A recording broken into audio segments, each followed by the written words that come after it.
camera and mic.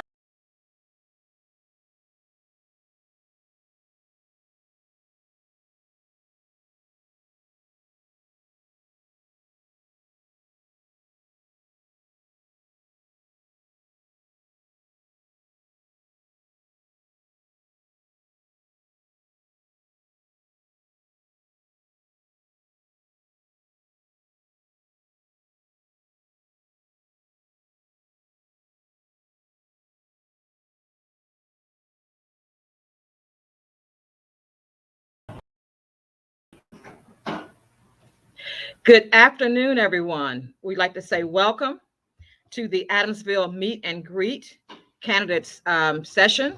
We want you to sit back and relax. This is not a debate. It is a meet and greet. So we're going to enjoy hearing from the candidates. You'll get a chance we have included the city council. We have school board on. And so it's going to be it's a very informative session. So my name is Mrs. Harris. I live in the Adamsville community, and our community is over 100 years old, and we're doing a lot of wonderful things. But what we love to do in our community is to work with the young people. And so at this time, I'm going to introduce and see if they're on board.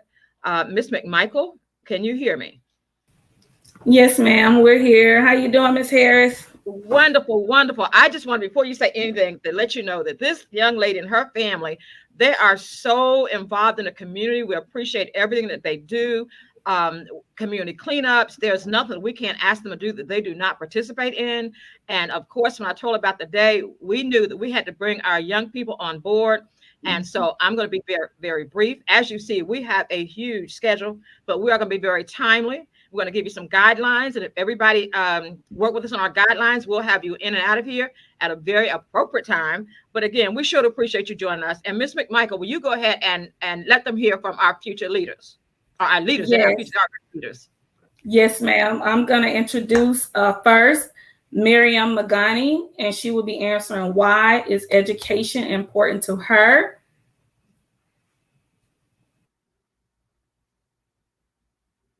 Go ahead.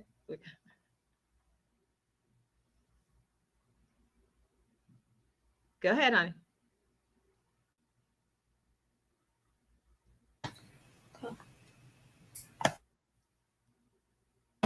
Can you hear? I'm 9 years old and I'm in 4th grade. Today I would like to tell you why education is important to me. I feel that good education is the foundation for a great future. Whether that future is being the CEO of a company or simply going to college or owning your own business. It all starts with a good education. Thank you. Next, we have Benny Pittman.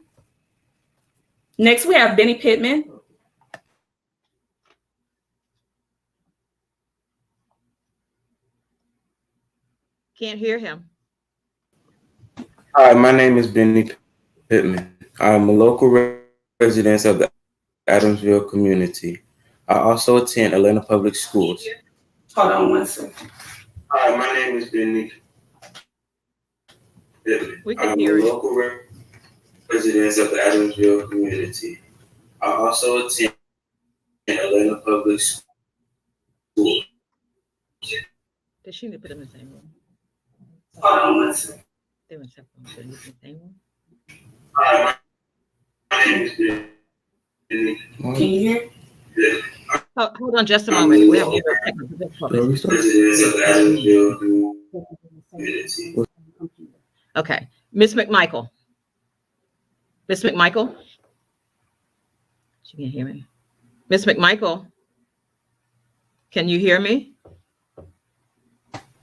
Miss Harris, you can't hear? Okay, listen, can you do this?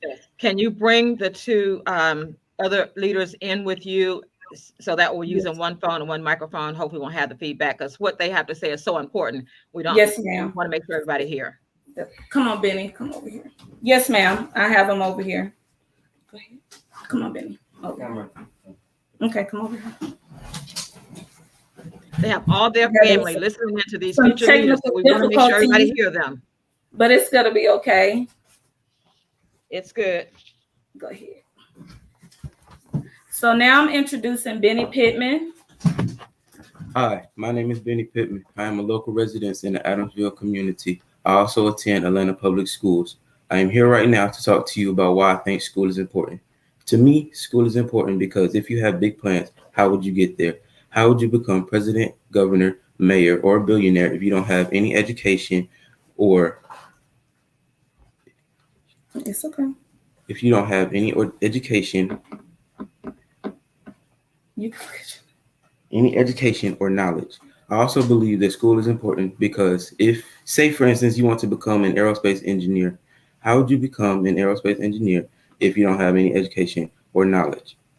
Also, I think education is important because in Adamsville, every day I am tired of seeing crime and people who are less fortunate. And I believe that school and education is an important way to get out of that. Thank you, Benny. Now I will be introducing Jada McDaniel.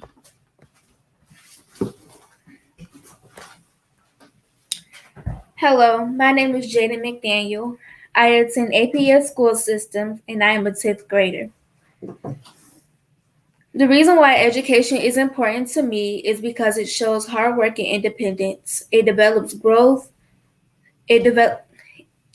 Hard work and independence. It also shows development and growth. Education teaches us how to be successful in life and overcome obstacles. It improves knowledge and good practice. With education, it helps you gain more opportunities for individuals, which leads to more successful careers. Thank you. Okay, Ms. Harris, I turn it back over to you.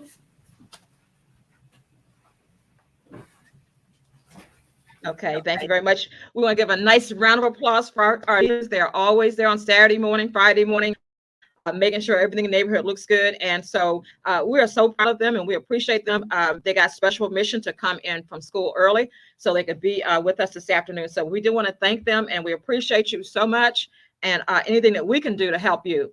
I'm just going to take 30 seconds to say that we kind of hinted on Tuesday afternoon that we were doing something really special with our children. We're in the process in the Adamsville community of looking to identify a location that we're going to be calling the village. And you've heard the adage where it says it takes a village to raise a child. Well, we're going to be the village that's going to help raise our children. We want our families to know that they love their children, but we appreciate them as well. And we're going to be there for them. Anything we can do for us mentorship, we're there for our children. That's why we want to have them on today. So again, thank you, Ms. McMichael, and you'll be hearing from one of them very shortly. We're going to move right along for a time.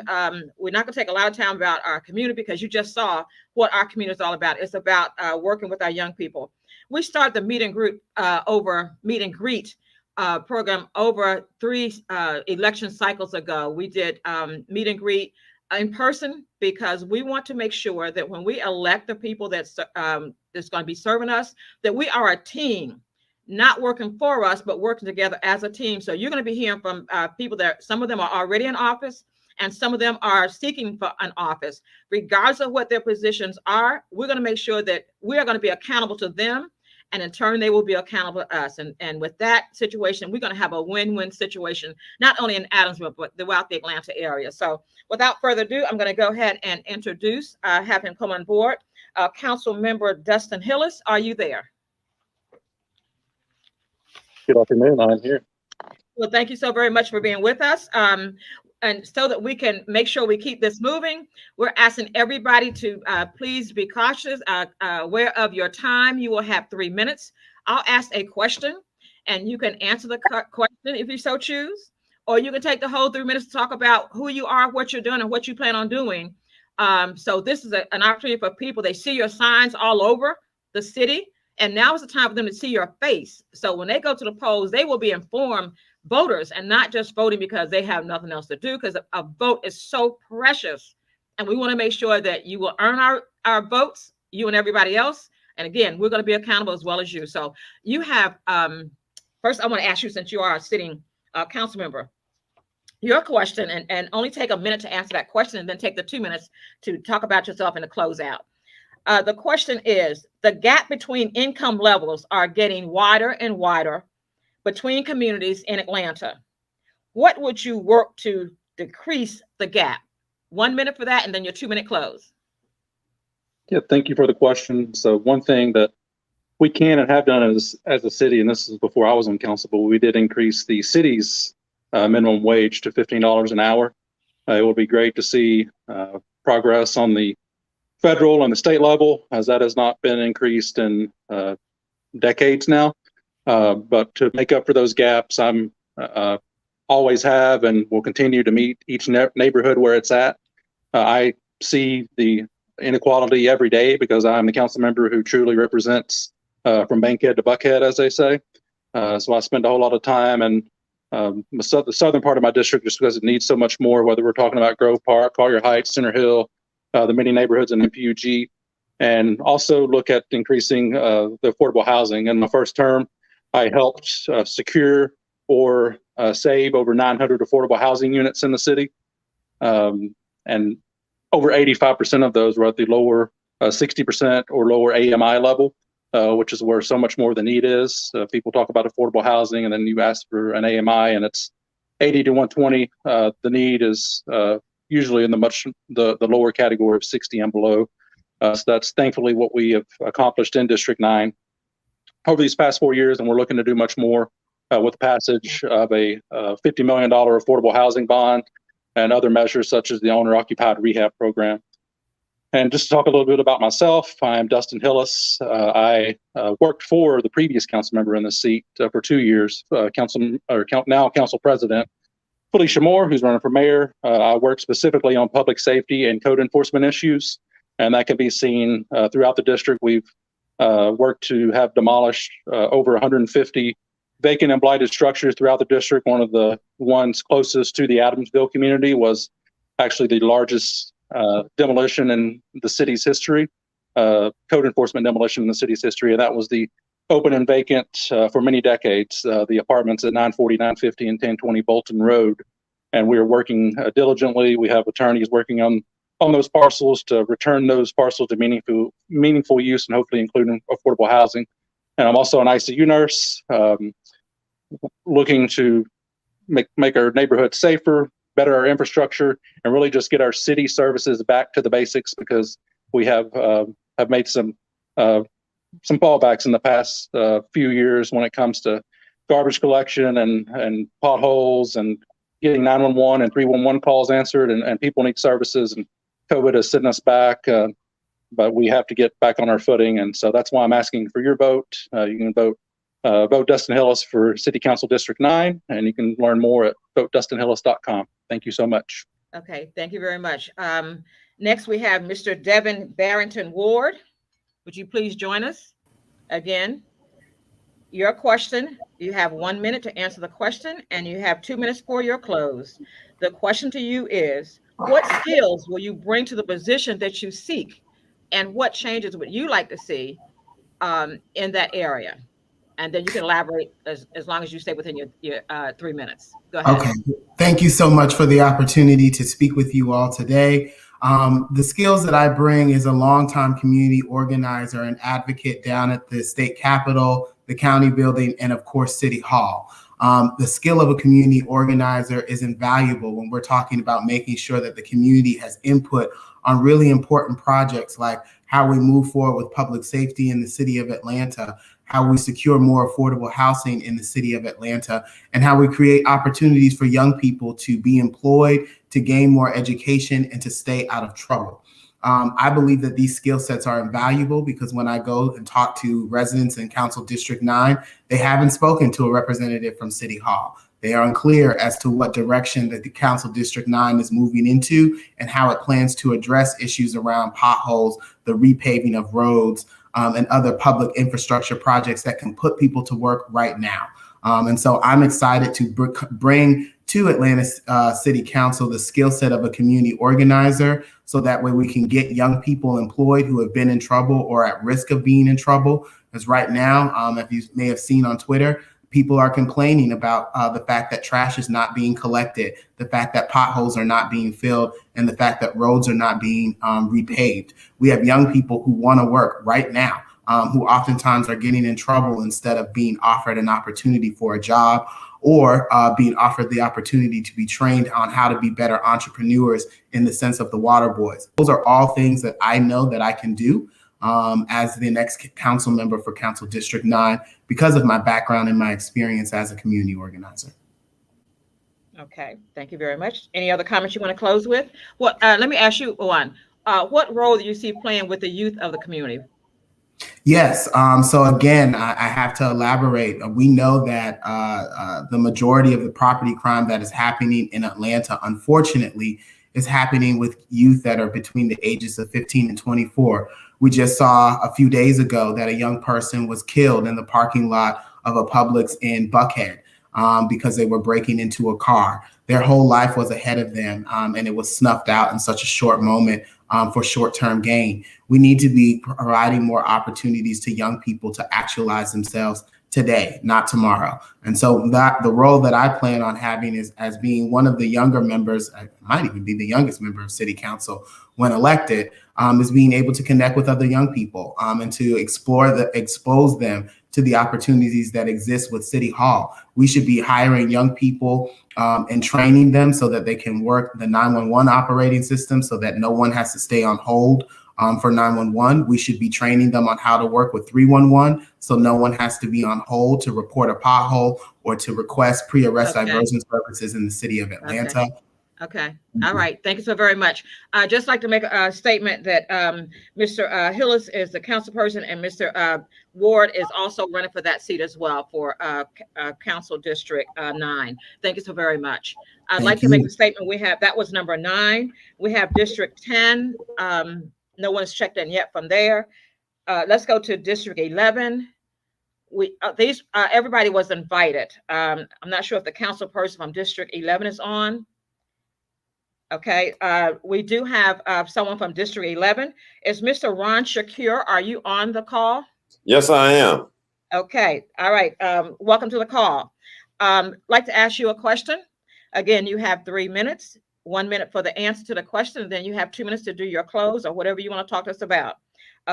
This is a meet and greet. It is not a debate, so we're gonna move forward. What skills do you bring to the position that you're seeking as the council person for District 11? Well, I bring the skills. First of all, I want to thank you, as the moderator, and I want to thank the community that you work so hard in, and that's Adamsville, and Stand Up for bringing us together to give opportunity to present ourselves to the community. Adamsville borders my district that I'm seeking, 11, but it also is the main purpose of where we are today as far as being a city where people who have come to Atlanta for a short visit would come and say, I'm going to move here because Adamsville had a shining light. The school system, Harper High School and elementary school, Adamsville Elementary and other schools was an attractive connection. And what they did and fought for the expansion or for model in a way that it was going to really serve communities. And what it was so much in our community as far as housing that because of discrimination and unfair housing practice, it was very hard to be in those communities. What I bring to this office that I'm seeking is a heart of caring in a real way. And I think that's where we might have been missing. And I'm glad to be able to have that opportunity to bring the heart to deal with the real issues of what we need to do in the city of Atlanta in the 11th district. Okay, let me ask you a question. And I'm familiar with your area. What do you think is in your area that's not in your area that you would like to see in your area? How would you like to see improvements, be it through home ownership, through home repairs for seniors? You have a minute to finish. Well, I would like to see not so much what I would like to see in our neighborhood as far as development or what have you. I'd like to see a real attention to the citizens who helped plow and work and had the building of Atlanta and have been left out of the resources of refurbishing their homes or repurposing the ideas that they want in their community by having real engagement with the planners of Atlanta, with the transportation, roads. We've been left out, basically. We have been really, roads have been projected upon us. The idea of bringing a streetcar down on Camden Road, our main corridor, is not what we really need and what we really want. And it has done a great deal of displacement in our community. So it's not what we want in our community. We need the protection, we need the voices, we need to be heard, and the people need to be a part. And their voices have not been heard in District 11 and the way it should be. And that's why I'm running. And I think it's very important that we protect these communities and give some real attention to these communities. Okay. All right, Mr. Shakir, I appreciate those comments. It has always been a pleasure to know that there are community activists out there. And I know everybody that's run at some point in time, you had to be a community activist. Otherwise, you wouldn't be seeking an office that you are now. So thank you so very much for those comments for participating. Okay. At this point, we have, we're going to go ahead to Ms. McMichael. Are you there? Yes, ma'am. I'm here. Just a minute. I need to see, has Miss Erica Mitchell signed in? Mr. Renard Johnson, are you in? No. Okay, so we'll come back to them. They represent APS District 5. So we'll come back to them later. Okay, Mr. Michael, you'll do that when they come back in, okay? Yes, ma'am. Let's go ahead and go on. So we'll come back to you. City Council Post 1 at large. Mr. Bond, are you there? I'm right here. Okay, good afternoon and welcome, and thank you for joining us for this meet and greet call. Thank you. Thank you for the invitation, and I'm glad to be here with you. Okay, we have the question to you is, since you are a sitting council person in your area, my question is, what are the top issues facing the city council in 2022? What issues would be your top priority? If you would take a minute to answer that, and then 2 minutes to do whatever your close. Well, okay. Thank you very much for the question, and thank you for having me. My top 3 priorities in this city, and they're my priorities. One is dealing with the issues surrounding crime. Secondly is affordable housing. Third is city services, making sure not only that citizens get a return on the taxpayer dollars that are so precious that they spend with us, is that they're getting efficient service on our highways and streets through our different departments, whether it's public works or sanitation, parks, etc. One of the things that I've prided myself on is making sure that I've had a balanced approach in serving the public, making sure that I'm always listening and engaged with the community, and that my legislative output and my representation reflects what I hear from citizens.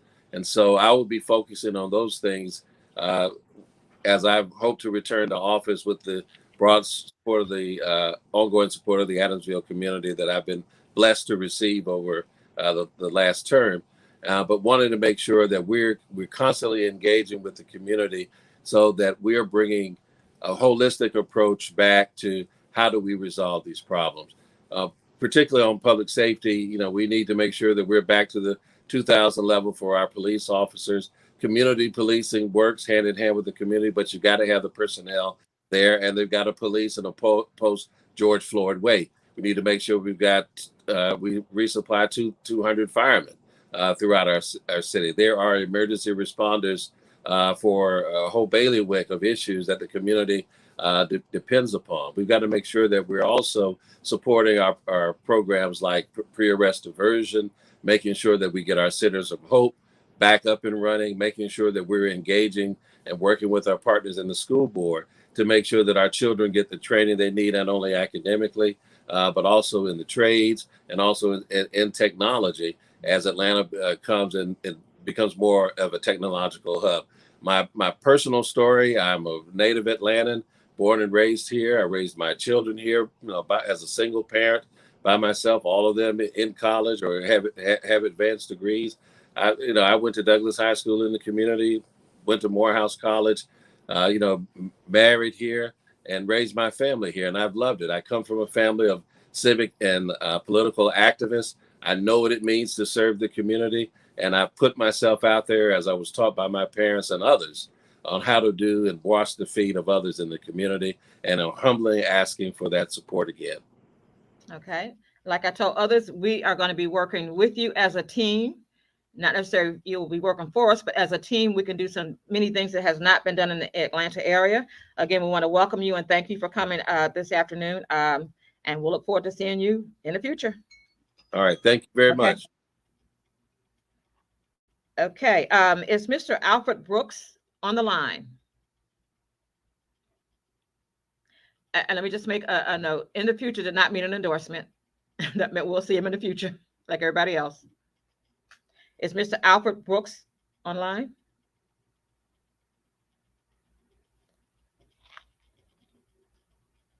Let's go to Mr. Todd Gray. Are you with us? Good afternoon. Good afternoon. How are you? Doing great. How are you today? Oh, wonderful. Thank you for coming to the call. I want to ask you a question. What skills will you bring to the position that you seek? And what have you done preparing yourself for those skills? What are you known for? Thank you for the question. I'm a son of Atlanta. My mother went to Washington High School. I served the community before I was of the legal age to vote. I was dedicated as a child at Berean SDA in Collier Heights and ordained as a deacon in the same church. My father is a 65-year member of Zion Hill Baptist Church right there on Fabian Road in Adamsville. And when I was of the age to drive and to serve further, I drove our church van and worked with the youth in Wildwood and Central Methodist to where so many of my friends grew up today. And I led that ministry that helped keep our kids involved in church and also supported them through their school careers. I'm known as a servant leader in this community as a son of Atlanta. I've been working in diversity, equity, and inclusion for over 20 years. I built Grady's diversity program to make sure our minority and women-owned and diverse businesses had an opportunity at the seat at the table, knowing they are the individuals who have empathy to hire our youth and to provide them skill sets and training. I also served on the City of Atlanta's Ethics Board for 6 years, so I'll bring leadership with ethics. I stepped down as vice chair of that board after hiring collectively with the board members, the first inspector general in the City of Atlanta's history. I can remember, long as I can remember, my father had been going a little further right outside of Adamsville, but still to this day, at 81 years young, he still goes to Murray's barbershop and still sings in the choir pre-pandemic there at Zion Hill. So I am a son of the community. I'm a servant leader. I have done this work, and the results have been in the output of my service. We have hired over 300 diverse contractors at Grady Health System that created thousands of jobs and prevented those from going without a meal at the end of the day, hiring individuals in the communities in which we live. And I lead that today with Kaiser Permanente. So I'm going to bring a leadership that has experience. I'm going to bring leadership as a son of Atlanta. I'm going to bring leadership from all of my experience back to a kid going to Raheem Seafood, by Hightower Station, all the things I remember about the community in Collier Heights and Adamsville that were special to me. I'm going to serve with empathy and I'm going to serve with ethics. And I'm an Atlanta citizen along with you. And I want our youth to be the future leaders in our community. And I will lead every day as I've done throughout my career. Okay, I'd like to ask you a question. In reference to Southwest Atlanta, what would be a vision that you would like to see happen collectively, not just in Adamsville, but we have other areas, Donald Hollowell, we have the Greenbrier area, and you have 25 seconds just to give me a quick, what do you see us coming together? What would be the first steps to unify? When we have new development, I will ensure that does not happen at the hand of displacement of our legacy citizens. That can be resolved by assuring when we set diversity or local or small business goals that it actually happens. So when the project's done, our citizens are included. I would eradicate sidewalk inequity across the city. It should be no underserved city. Okay. That's why I'm running citywide, so I can make sure our services cover the entire city to include Thanks so very much for that, those comments. Thank you. Thanks for joining us. Have a wonderful day. Thank you. You too. It's Mr. Sharp with us. These are all candidates running for council post number 1 at large. Mr. Michael Bond, Mr. Todd Gray, Mr. Alfred Brooks, and Mr. Jeremy Sharp. Are you there? Good afternoon. How are you doing? Hey, good afternoon. Good afternoon. How you doing? Absolutely wonderful. What about yourself? I'm doing great. Thank you so Great. much for doing this. Thank you for having me. It's not in there. Oh, okay. Okay. Okay. All right. Give me just a minute. Okay. So you're looking, you want to be the representative for post 1 at large. What skill sets, your background, what have you done to make you want to be at this point to be over that area? What skill sets have you brought up? What will you do? How would you change something? Yeah, so I think the skill sets that I bring are both are my professional and my personal experience with housing. In Atlanta right now, we are very much experiencing a housing crisis, and that is what my professional background is in. I have a background in real estate. I've worked in real estate development, affordable housing. I've also helped those that are homeless get into permanent housing. So my background is in housing and real estate. Also, my personal story. I've been homeless before. And I don't mean couch surfing. I actually mean living in homeless shelters, living in SROs, and knowing how to navigate that entire system. So even when I talk about housing, I very much talk about it as an entire system and having to know all parts of that system. So one of my qualifications would just be in housing and real estate. Another one would be in business development. Right now in our city, we need jobs. We need, especially our youth, to have living wages. We have companies such as Microsoft that are coming, Airbnb that are also coming to our city.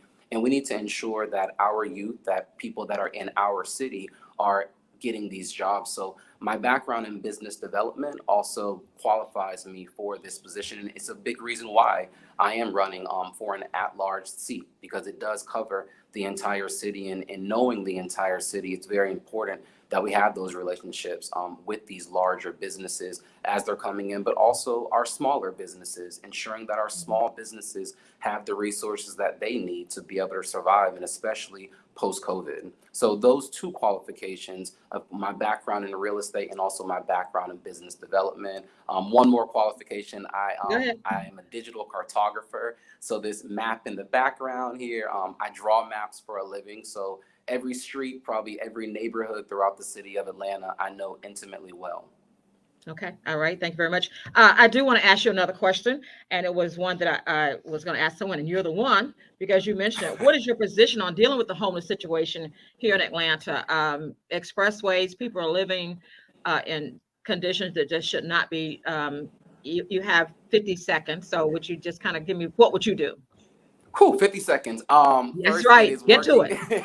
working with Partners for Home. That's the overarching organization in our city that is tasked with ending homelessness. Right now, there's about 40 other organizations that kind of fall under Partners for Home, and all of these organizations are tasked with ending homelessness. What we need to do is ensure that all 40 of these organizations are on the same page, and that when we're talking about homelessness, we're looking at moving people from 0 to 100 or from 50 to 100. What we've been doing for a long time is sustaining our homeless population, and we don't need to do that anymore. We need to be progressing them. So for me, it's working and bringing all the partners to the table so that we're on the same page. When I'm out there talking to them now, one by one, I know, because I am out there, I live right here in downtown, they are not on the same page, and they very much need to be. And I know that you didn't have enough time. So at some time in the future, we'll make sure we get those questions answered. We will be keeping with the candidates as they move towards Election Day.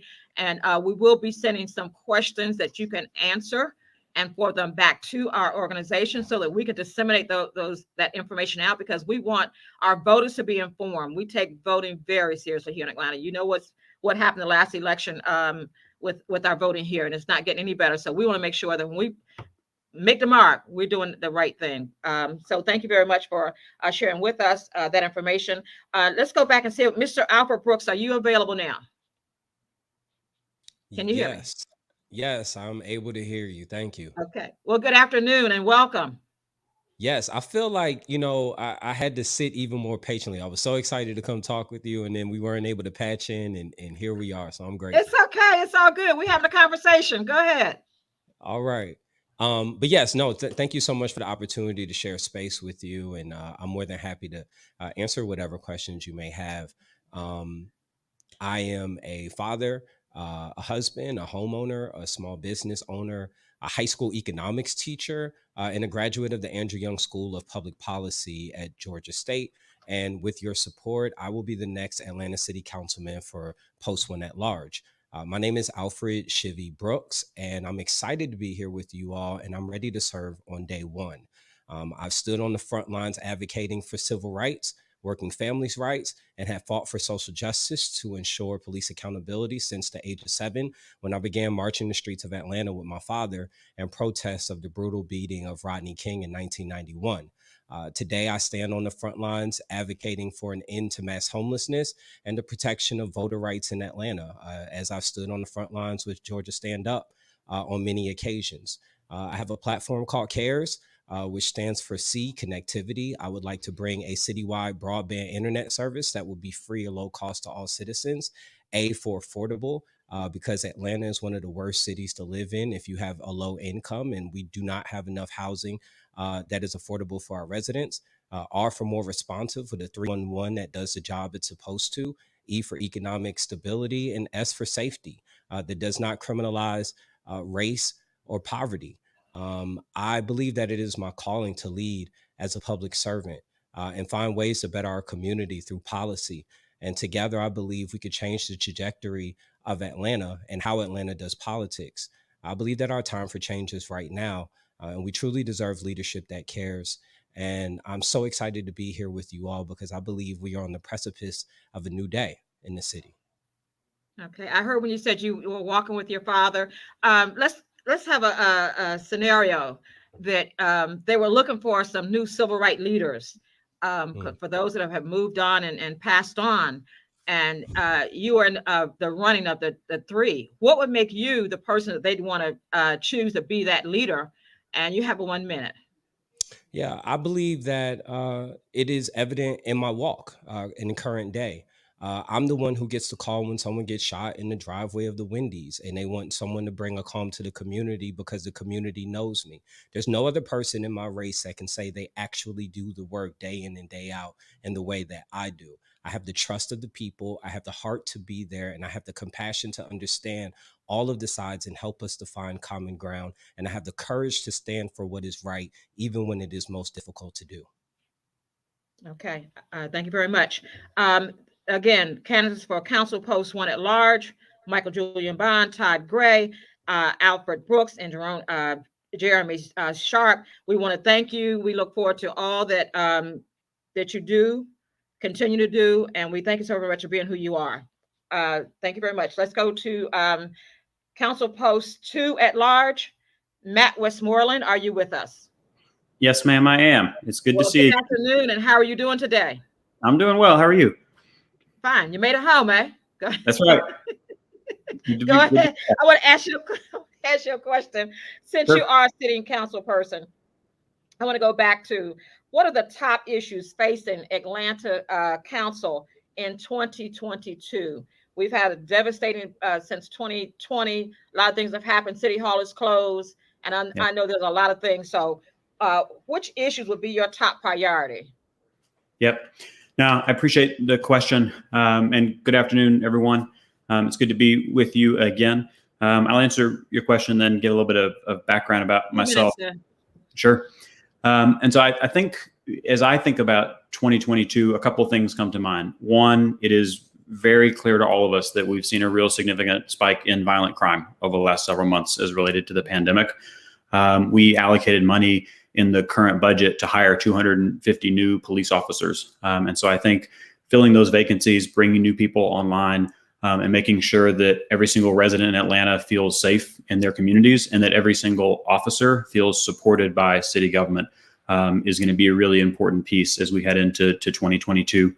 The other two things that come to my mind are both around the word infrastructure. You know, we hear a lot from the president in Washington about the investments that we need to make. And I think about that from a human infrastructure perspective and then a physical infrastructure perspective. And so on the human side, I'm incredibly proud of the progress that we've made over the last couple of years around affordable housing. We passed a $100 million housing bond in January of this year.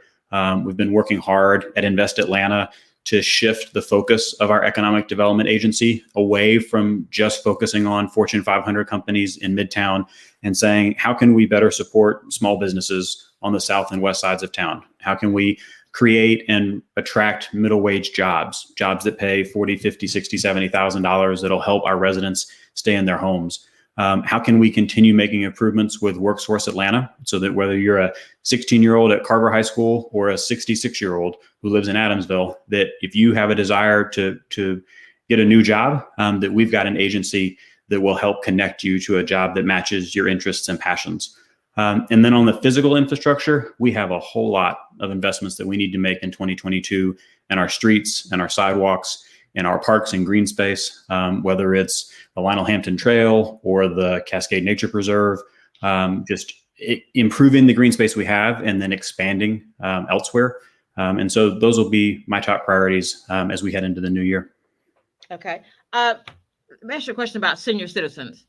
Sure. You have 35 seconds. What do you see for senior citizens in Atlanta? Yeah. I think that, first of all, our seniors are the foundation and backbone. You are who built Atlanta. And I think that what we've seen over the last 18 months is how hard COVID has hit so many different segments of our population, but really none harder than our oldest residents. And so I think as we move hopefully out of this COVID world that we're in right now, doing right by our seniors, whether it's the programming that we provide at our rec centers, whether it's excursions that we have for seniors who want to go outside of Atlanta. I hate this. We have to move on, but we are going to get that question answered because we will be sending you, along with the other candidates, similar questions about youth, about community, about senior citizens, because this was meant to be a meet and greet. And I know, trying to get to the heart of the questions takes a little bit longer than 3 minutes, but we do appreciate your time. And so you will be hearing from us as well as the other candidates. And thank you for taking time to be with us today. Give me a call if I can ever help. Thank you, guys. Oh, all right. Everybody be hearing from us. we got your number on speed dial. Every candidate's on this call today. Okay. Do we have Miss Sonia on the call? She's also running for council post number 2 at large. I am. Okay. How are you doing today? I am wonderful. And yourself? I am wonderfully well. I just want to add all the new ones that have come in. I wanted to know, what have you done and what skills do you plan on bringing to the position that you seek? And you have 3 minutes. You can answer the question or you can, whatever. You have 3 minutes to talk about your campaign, whatever you want us to know. Go ahead. Okay. Hello. Thank you for inviting me. I am a wife, a mother, grandmother. I grew up in Atlanta on the South Side. I grew up with a single mom, 4 of us. I graduated from public school. I have a degree in criminology. I started my public service as a police officer and an investigator with the city of Atlanta. I'm also a retired federal agent. I'm a domestic violence survivor. I am a crime victim that happened here in Atlanta, so I personally know what the impact of crime is doing for our city right now, violent crime. My faith and my family inspired me to take this journey. So I'm listening to them. They expect me to lead this city to a more safer, economically affordable, I guess they want it to be affordable, but safe city. And I'll fight to do whatever I need to do to make sure everybody gets a fair share and a great quality of life. I coach basketball with high school girls with AAU. That was good. And I care about people. I own 2 businesses. I've hired people, and I work to get people to start their own businesses. That's who Sonia is. Okay. So let's talk about the when you're helping someone to have a business. If you have a group of young ladies that want to do something and they have an idea, how might you be able to help them? What will be the next steps once they come to you and talk about it? How would you try to reach out and get resources to help them make their dreams become a reality? So first, what I would do is have them get an EIN number with the IRS, make sure Secretary of State, get that taken care of. I'm giving them instructions on what to do. and start working on their business plan. And I ask them, make sure they have the correct business licenses, whatever they need to do, whatever the project. I don't know what they are trying to do, but these are the things that they need to do in the beginning. And I'll make sure that whatever questions they have, they can come to me, and I'll make sure that I support them. They know that I'm going to support them. Okay, you have 30 seconds. And anything you wanted to share with us about your campaign, why you chose to run? It's open mic. Yes, ma'am. Yes, ma'am. I'm running because my services are slow. I live in Buckhead. I worked hard to get to Buckhead, and I pay a lot of taxes, and I expect my services to be better than what they are. My council people are, I respect them, but they are not doing the best job that can be done for Atlanta, and that's what I'm here for, to make sure this city is taken care of. Okay, thank you so very much. It's like I got to know y'all through your emails and you're responding. I asked you all of the candidates to respond back to us, and you were so gracious in doing so. That's why this day has been possible, because we could not have chosen to take on this challenge, but the whole community and the candidates were very gracious, so that we felt very comfortable taking this on. This is a new for a lot of us, and we appreciate everything that everybody's doing. Okay, let's go. We're going to see where we have council post 3 at large. We have 5 candidates that are running for that position. Are they there? Miss Jackie Labatt, are you here with us? Hold I think I was muted. I'm here. Okay. Well, good afternoon and welcome to the call. Yes, thank you. Thanks for having me. Go ahead. You are seeking the position that was vacated by someone else that was in the city. What makes you the best person of the 5 people that are running for that position? What do you plan on doing that hasn't been done? Again, this is a meet and greet. We're not going to talk about things that haven't happened, but what difference are you going to make?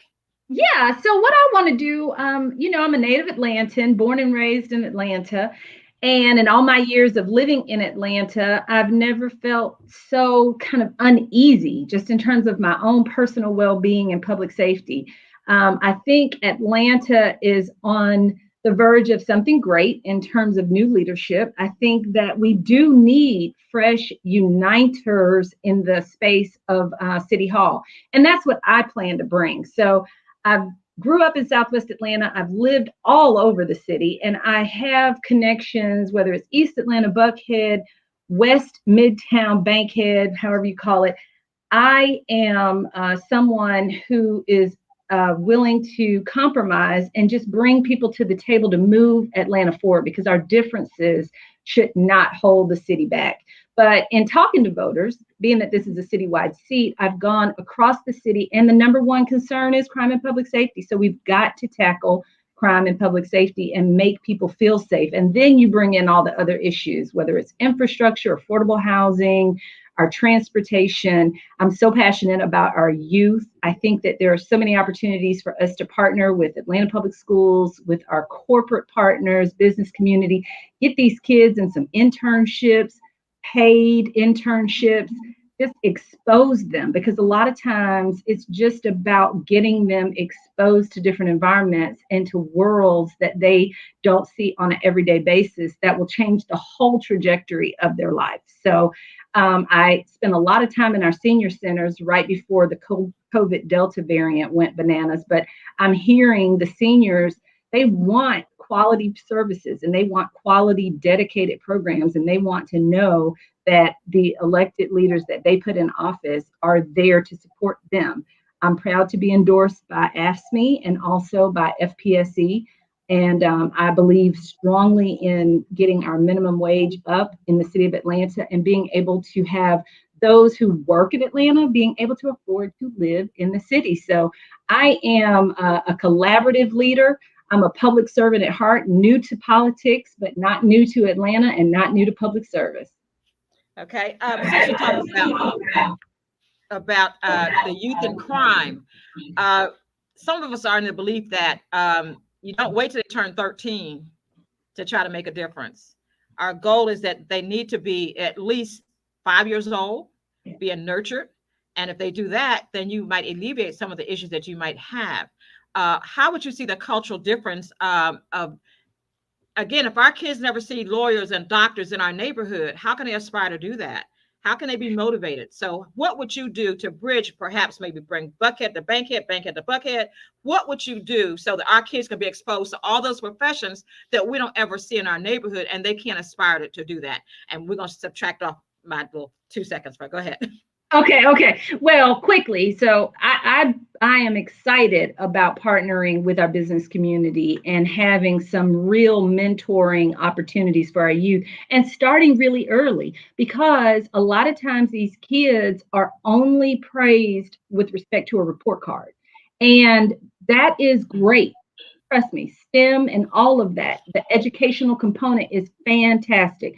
But sometimes the kids just need to connect with someone. And I spoke with someone who mentored a youth in his office environment. That kid had no desire to become a lawyer. He was just fascinated to get into that office building every day, to meet with people and to see things. So I think we need to partner. I think we need to start really early with these kids in terms of mentoring, finding their talent.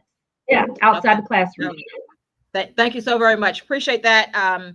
And we will be getting in touch with all the candidates. You got some great ideas, and just imagine what our city is going to look like after Election Day. Be you chosen or not, nobody can go back, and you got to come back. It's called Come Back and Give Back. So we're going to be calling you. We got everybody on speed dial. Thank you so very much. Okay, is Mr. Long with us? Mr. Ralph Long. Yes, I am. How are you doing today? I am wonderfully well. What about yourself? I'm doing good, doing good. Okay, let's have a conversation. You have 3 minutes. Oh, absolutely. Ask Thank you you. a question, and then you can answer my question, or you can just go off and do 3 minutes on your own. Okay. Okay. What skill set do you bring? What has your past brought? What's coming from your past is going to make you the best person to be in this position? I come from a long family of public service work and generations of public service work in the city of Atlanta. And I've always lived in the city of Atlanta. I'm a former state legislator in the General Assemblies, proudly served State House District 61 for 2 terms. In addition to that, I'm an APS product, Atlanta Public Schools product, and my son currently attends APS. I'm everything Atlanta. Okay. Like I was just talking with Ms. Labat, we're talking about young people.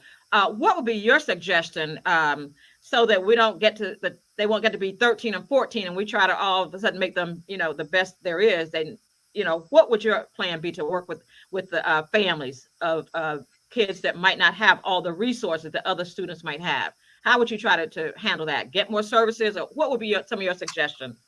We need to prioritize education and prioritize our children a little higher up on the telephone pole. Unfortunately, getting early education will start rooting out some problems with our children. Unfortunately, our parents are not prioritizing kids' interests or not reading to their children at home. And we've got to reach out to those parents to value education over football or over different extracurricular activities that they have. Getting into the schools to see what's going on. It pains me to see children suffering right now. And what we're having today with the water boys and just kids committing crime is a byproduct from a failure of parents and Atlanta public school system at a time to really be there for those children. And we're losing those kids right when they turn 12 to 13 or maybe 14 to the gangs. I represented area code 30310, State House District 61, composed of 3 sections, Atlanta, East Point, and College Park. So some of the babies that I mentored to when I was a young man now are older or dead or either in jail. And that is so heartbreaking.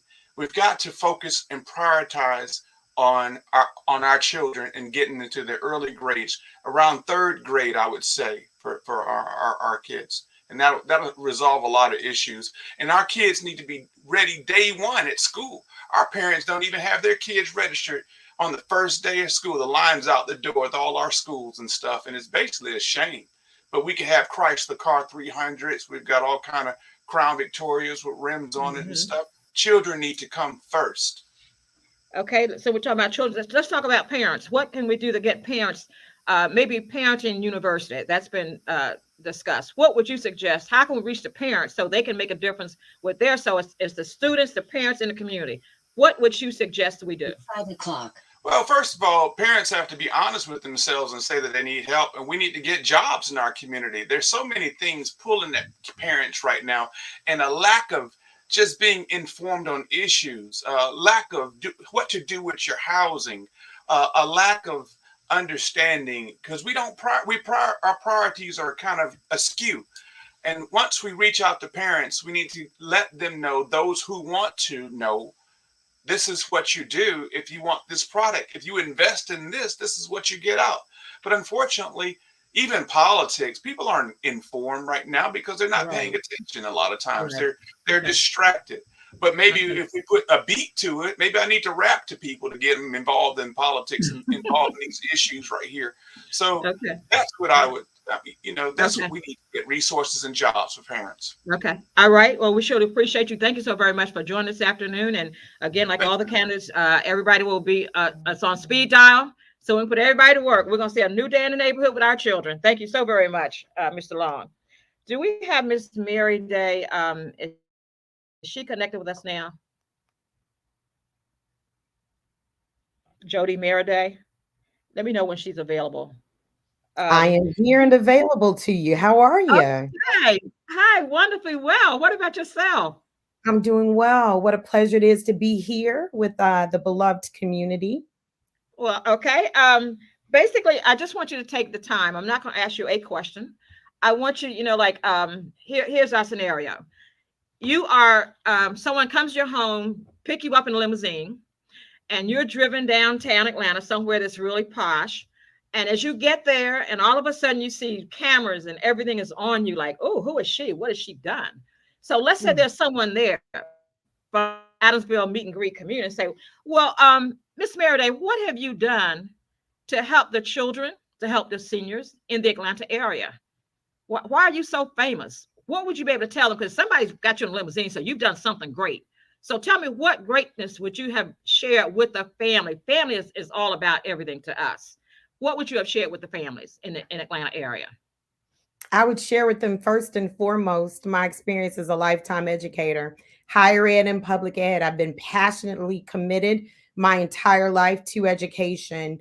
By way of higher education, I've been a professor at Spelman, at Clark Atlanta University, and I've been a cornerstone, I feel, in the HBCU experience of assuring that we get our students from that freshman year to graduation to prospective careers and success. That is the legacy, I think, that was intended of the HBCU experience. I would share with them in terms of public education that I did my teaching fellowship and served in public education. I'm incredibly proud of my work as ombudsman to Atlanta Public Schools.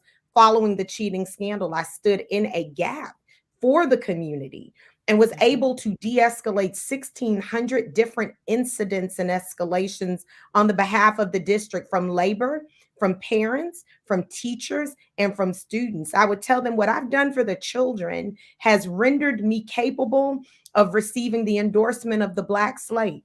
My community has recognized my contributions, my legacy, and the fact that I have lived and been born and raised in the Southwest Atlanta area and remained steadfast and true to that community my entire life.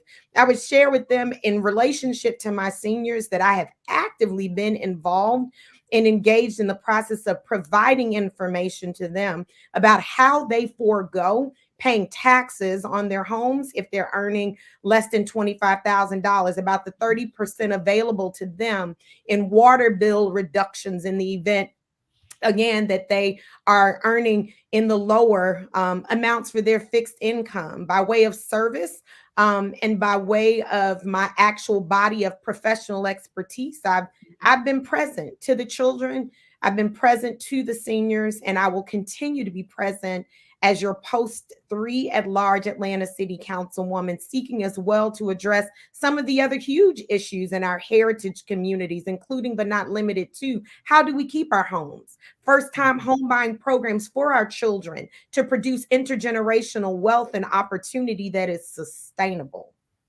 Okay, that's why that limousine picked you up. But I want to ask you. Yes. um, we Thank have you. 35 seconds. Yes, College ma'am. versus vocational. Say that one more time. I didn't College hear you. versus vocational. Those students that are not able to attend college. What's your conversation with them about vocational training? I would talk to them about the legacies of W.B. Du Bois versus Booker T. Washington. Both paths are necessary. Both paths have a trajectory for success. Tradespersons who are successful entrepreneurially can clearly earn a living and control their destiny. And those who want to pursue the collegiate path can ascertain their degrees and move into the workforce as well. I don't think it's either or. As a matter of fact, in my family, it was and. One must always have a vocation and an education, be it a GED, high school diploma, or a college degree. We have those opportunities and we have to take advantage of them. Well, thank you. I hope you enjoyed your limo ride. Appreciate you so I very much. did. Pleasure to meet you, and thank you so much. This is my stomping ground. Shout out to all. Okay, thank you. Moving right along is Keisha Wakes with us. She's also positioned to seek the post 3 at large. Keisha Wakes.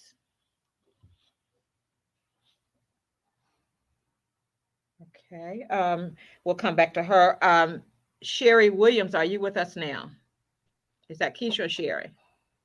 Hi. Hey, how you doing? I'm great, Miss Harris. Good to see you again. Good to see you. Okay.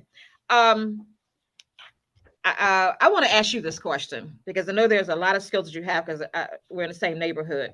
What skills are you going to bring that nobody else has talked about that you feel you can be the best person for the post 3 at large? Well, the You have skills 3 that I'm minutes. going. You have 3 minutes. You can answer that question or you can just go on your own. But go ahead. Okay, the skills that I'm going to bring to this is, first of all and foremost, I am an Atlanta native and proud graduate of Charles Lincoln Harper High School, home of the Trojans. And my mother, who is watching this broadcast, who is 82 and who has lived in the same home that her and my father moved in 1963. I know how to work with city officials. I'm no stranger to public policy. I work with city, county, state, and GDOT, Atlanta Regional Commission. I work with all of the stakeholders in getting things done regarding public policy initiatives. My father, who retired from General Motors Doraville plant after over 30 years of service, I caught the bug from him when he and his UAW union members would gather on the Monday before the election to get their cars extra clean so that they could give people rides to the polls. I caught that bug, and I've always been involved in voter registration and voter education and educating the community. And the community is starving for information on how things work. How can they connect? Why is it that you have to know somebody sometimes to get things done? The system is broken. It has failed. And I am the person that's serious about Atlanta's future.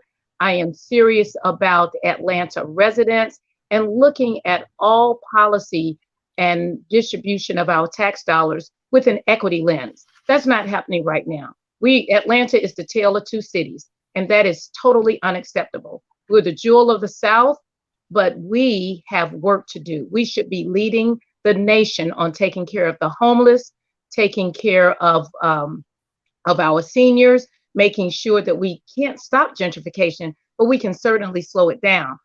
Have to stop talking about, we have to start talking about the real problems with crime. And because I served on the Atlanta Citizens Review Board for 7 years and chaired it for 2 years, and am a graduate of the APD Citizens Police Academy, I know firsthand what's going on and how things work. So I will be ready day one on being ready to implement 21st century policing strategies as talked about and studied during the Obama administration.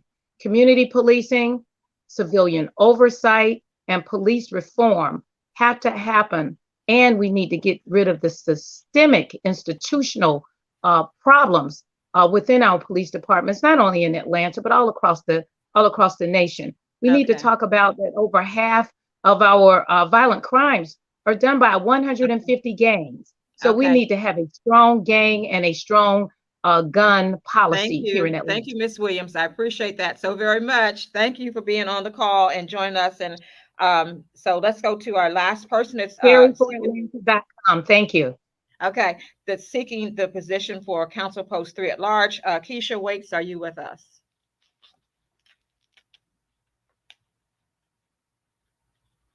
Miss Keisha Waits. Keisha Sean Waits. Okay, we'll come back to her. At this time, Miss McMichael, would you join me again?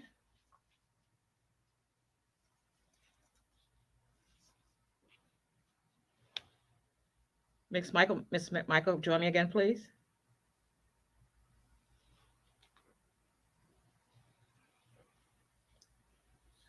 Okay. All right, we'll wait for Miss McMichael to come back in. We're going to do school board at this time. APS Board of Education, District 6. Miss Collins, are you there? I am. Hi, how are you? I'm wonderfully well. What about yourself? I'm great. I'm great. Thank you so much for this opportunity. Great. Listen, we want to welcome you and thank you for being here with us. You are a sitting member of the school board. Yes. So I'm going to let you have your 3 minutes to tell us what's going on and how and why you think you need to be back to do the work for the school board. Introduce yourself and tell us what's going on and what do you plan on making a difference in the coming term. Yes, thank you so much. Hi, everyone. My name is Isha Collins, and I am honored to serve as your District 6 representative on the board and board vice chair. And so just really honored to share a lot of the successes that we've had over the years, particularly in District 6, which is the complete south side of the city. And so we've been able to increase graduation rates from 51% to 82 and 84% respectively. We've stabilized our schools and our clusters through our cluster planning, where we now have solid International Baccalaureate, STEAM, and STEAM clusters that are moving our children in a trajectory from elementary, middle, and high school. I am honored to have reopened Parks Middle School as the first college and career academy in the Metro Atlanta area and the third in the state behind Rockdale and Newton County. And so really excited to be able to provide those vocational opportunities that was discussed, that was mentioned actually. And so we are moving in that path to success. Also, over the years, we've been able to engage our families more by creating our FACE, our Family and Community Engagement Department, but also really is diving into offering a multitude of ways to keep our parents engaged. And so now we're at an inflection point where we built a solid foundation and we were beginning to build on it. And now we have a pandemic. And so I am asking for the community to support another term of my leadership in ensuring our stability as we continue to move to address equity, address the challenges of the pandemic with the academic recovery and learning loss that our children and our families and our community has faced, and also to continue to fight to ensure equity across the board. And so that's equity in higher educational options, example, addressing our digital divide that is happening, ensuring that our parents remaining informed, and also continuing our efforts of actually starting early in our early education efforts. And I'm good to hear a lot of candidates actually talk about the importance of our youth and education in this space, because the other part of that is the necessity to strengthen our community partnerships and our relationships at our local, city, and state level at all of our levels to ensure that everyone is on board about making sure our children and our families are taken care of, because we know if that happens, then our community is better for it. Okay, let me ask you a question. What would you suggest that we as a community do to have the parents participate more with the students at the schools? What can we suggest the community or the parents to be more involved to help the Yes. teachers and with what we're going through now, we're going to need some mentorship. What would you suggest that we do? Yeah, absolutely. Great question, because I'm continuously pushing the collective engagement needs to happen at all levels. And so that is ensuring our businesses on board, our community organizations on board. I'm honored to work with a lot of our Ys and our community centers throughout the District 6 and passing that information out. Whenever we have the opportunity to connect with our families outside of schools, that is where the magic happens. Over the years, our teachers, and I'm going to be honest with you guys, our teachers and our schools have taken on the grunt of so much of this work, and where it's now time for us to really pull everyone together. So it is firmly educating our, have our NPUs involved, having everyone at the table. It is definitely, we're in dire need. All right. Thank you, Ms. Collins. I should appreciate that. And we will, again, I tell all the candidates, we are going to be accountable to you and for you. So we'll, as accountability partners, we're going to make some things happen for all of our leaders, our young people in the Atlanta school system. Thank you so very much. Have a wonderful evening. Stay on top of us. Thank you so much. Oh, we will. We got everybody on speed dial. Don't worry. We got it. Okay. Next we have Patrice Hutcherson. Are you there? Well, I am. Hello. How are you? I'm well. Thank you for having me, Ms. Harris. Great. Listen, same thing. I'm going to give you your 3 minutes to talk about whatever it is and why you think you are the best person to earn the election. And just tell us about yourself and what it is that you want to do that's not been done. All right. So I've been listening, and I'm so glad to have this forum. I'm Patrice Hutcherson. I'm a parent. I've been in education for over 20 years.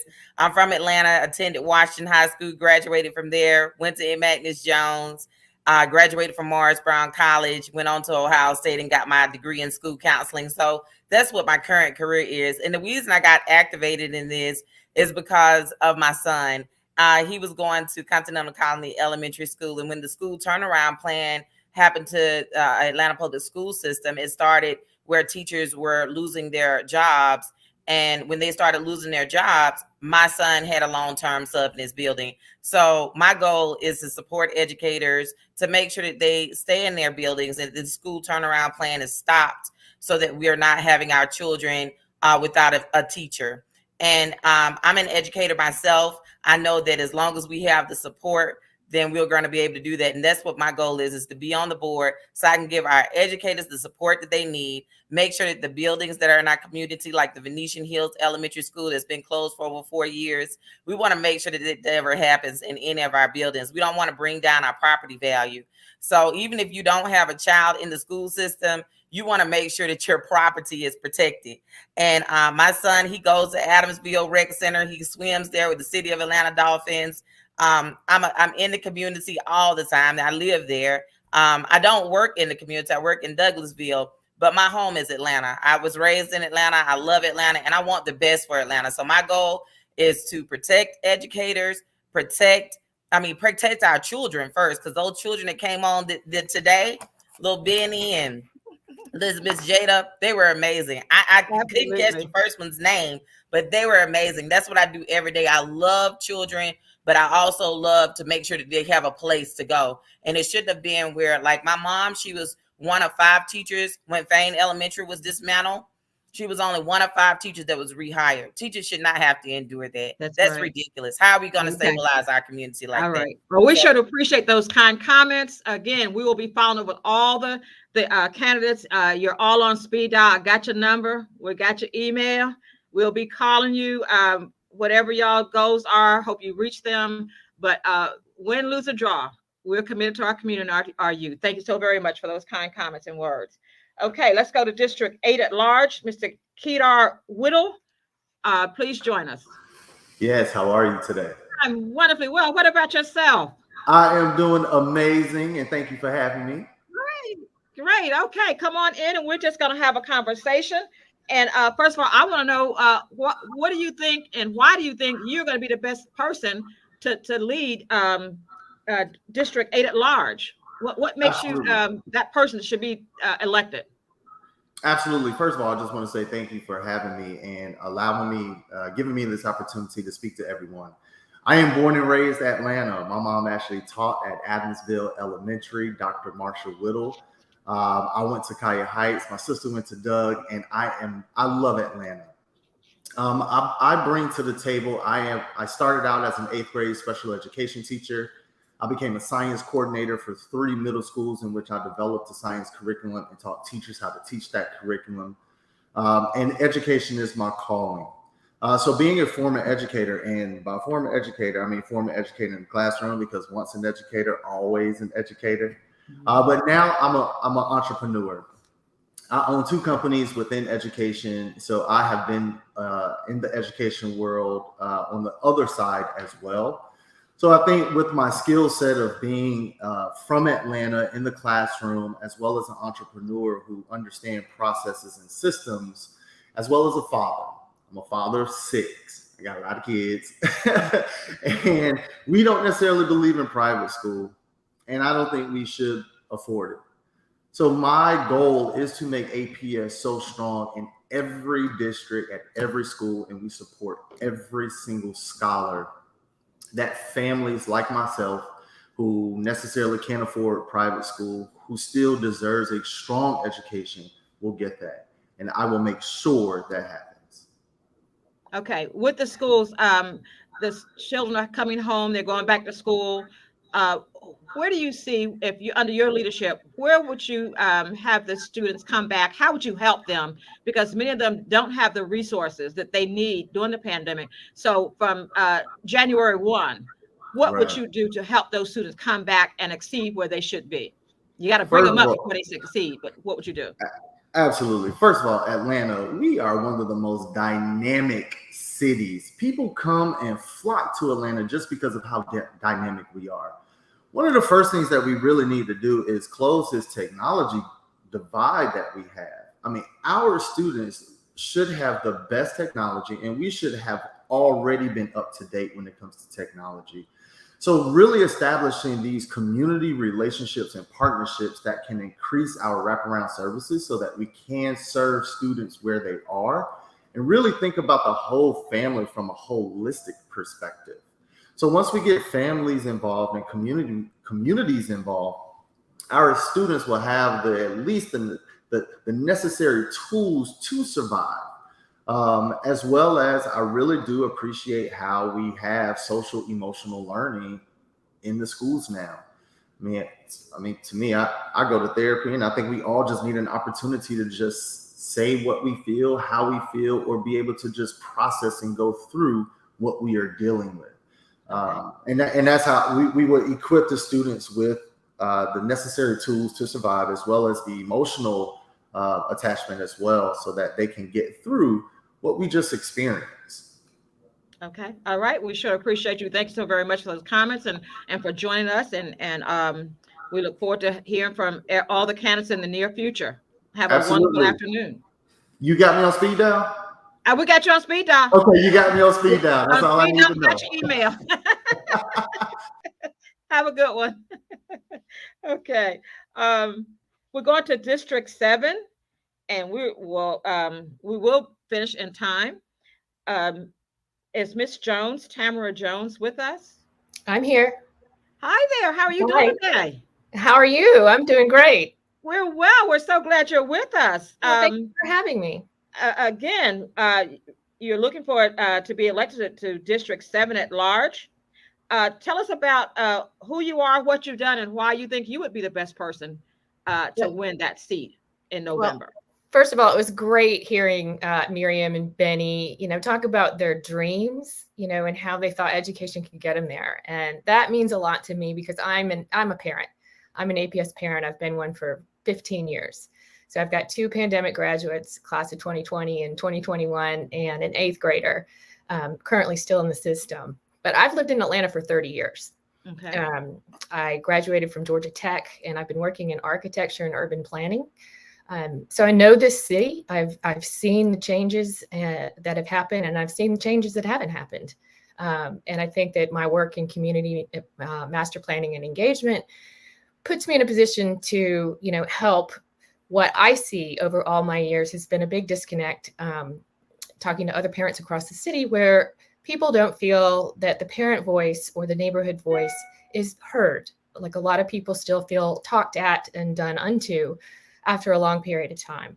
And there could be a lot more structure put around how we engage with the district and with the school board, and also how the different clusters interact with each other, because that doesn't happen right now. And to me, I think that really has to change if we're ever going to lose our own perspectives of, our own little bubbles, and take others' perspectives and understand what's happening all across the district. And that's going to take all of us interacting with each other. And I think we can do that through, modifying the school governance system to make it more of a two-way street and make it more inclusive. I mean, we've got the NPU system here in Atlanta, which it's known for, and Maynard Jackson created that so that it would, ensure equitable participation. And I think we can build on that and make it better and make Atlanta Public Schools national news for all the right reasons for a change. I think we really do have so much, resource here in the city, so much energy and talent, that we could just marshal it all together with a little structure. The other thing I feel very strongly about is literacy, because in my 15 years as an APS parent, it really hasn't budged. Our third grade reading proficiency has stagnated, and the gap between our Black and white students is as large as it's ever been. And we're just not, parents have been saying for years, our kids are not learning how to read, and we're not teaching them how the right way. So I'm a believer in the science of reading, and I think that we have to act urgently and enlist the entire city on a project 100% reading efficiency or proficiency. The other thing I think we have to do is build an actual working relationship with the city.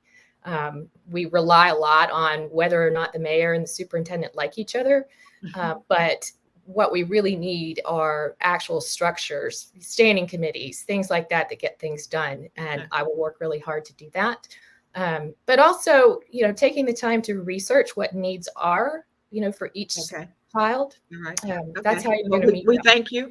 I'm gonna ask you one last question. How many days would it take you to be ready if you were chosen for that position? Oh, I'm ready now. Okay. I've Any other answer? I was like, okay. All right. Well, thank you so very much for those comments and for joining us today, and have a wonderful evening. Thank you. You too. Okay. Is Mr. Royce Carter man with us? Yes, I am. Well, hey there. How are you doing this afternoon? I'm doing well. How are you? I'm doing wonderfully well. I got a chance to look at your website and all that. So I want you to share with everyone on the line today. Why do you think you are the best person to lead the charge, to be in charge of the District 7? Tell us a little bit about yourself and what your plans are. You have Thank you. My name is Royce Carter Mann. I am a lifelong Atlantan. I graduated from Atlanta Public Schools, Midtown High School, formerly Grady, in 2020. So I was in Atlanta Public Schools over the pandemic. I finished up my second half of senior year over Zoom. So I have firsthand experience of what it's like to be in an Atlanta Public Schools classroom, and I will bring that to the Board of Education. I'm 19 years old. I just finished up my first year at Emory University, and I'm running to be the youngest member ever on Atlanta's Board of Education, because students deserve a seat at the table when it comes to the issues that affect us every single day. Folks often ask, how am I qualified despite my age? I tell them I'm qualified because of my age. And that's, not to deflect. I have policy experience. I served on the GO team at Midtown High School. I served on the district's LGBTQIA+ task force. I interned directly with the Board of Education doing policy research and consulting. And now I am running to take that experience to the Board of Education, but more importantly, to bring the perspective that I have as a young person, and to, even more important than that, ensure that every student across APS feels that their voice is important and that they feel that they have a seat at the table. And so that's why I'm working to, inspire a new generation of leadership in APS amongst students, and to fight for the priorities that students care about, such as ensuring that curriculum is culturally responsive and prepares students for today's world. So that means ensuring that every high schooler has financial literacy curriculum, that we open up opportunities to vocational training and CTAE, career technical and agricultural education, And on the other end, that we promote early education and ensure that all families have access to high quality childcare as well as pre-K.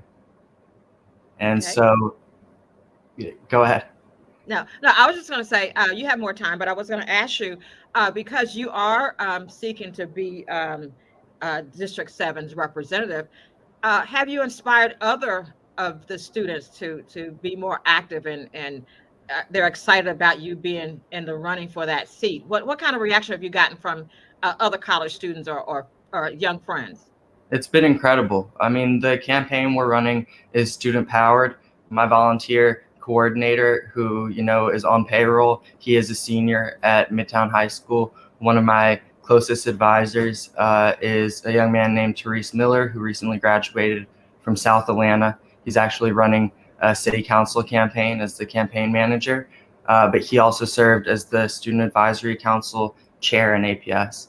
I have his support as well as the support of other young leaders like Rick Hart, who was the previous president of the Georgia Young Democrats.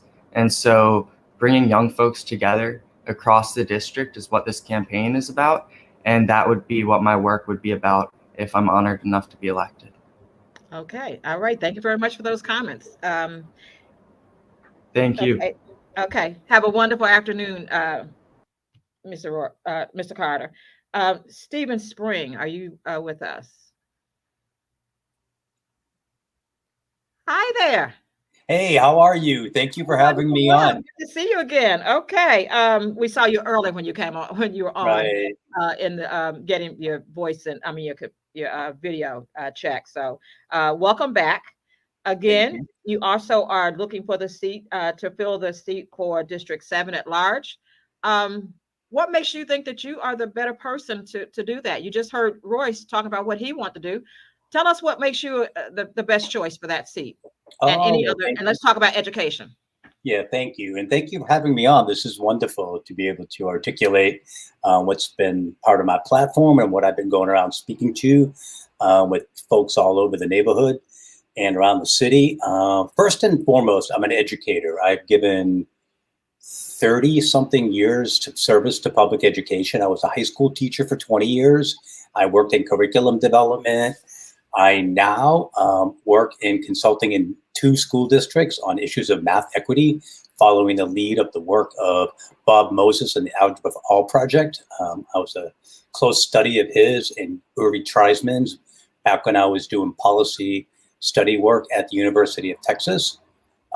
So I've been working as a teacher, as an advocate for students, as a policy writer, and I have also experience. I served on a school board in Portland for a few years, having unseated a very entrenched incumbent, and I trounced him 58-42 in a great campaign. It was wonderful, and I was able to pass some amazing policy in just the 3 years I was there, including a anti-tracking policy, which took about 2.5 years to pass. And that was quite huge, but the city of Portland needed it because it was sorting children by race into less rigorous classes. So that was a major accomplishment. And also my studies, I got my bachelor's degree in education, went on to get a master's in math education and education leadership. I finished my doctoral coursework in education policy at the University of Texas in Austin with a minor in anthropology and Black studies.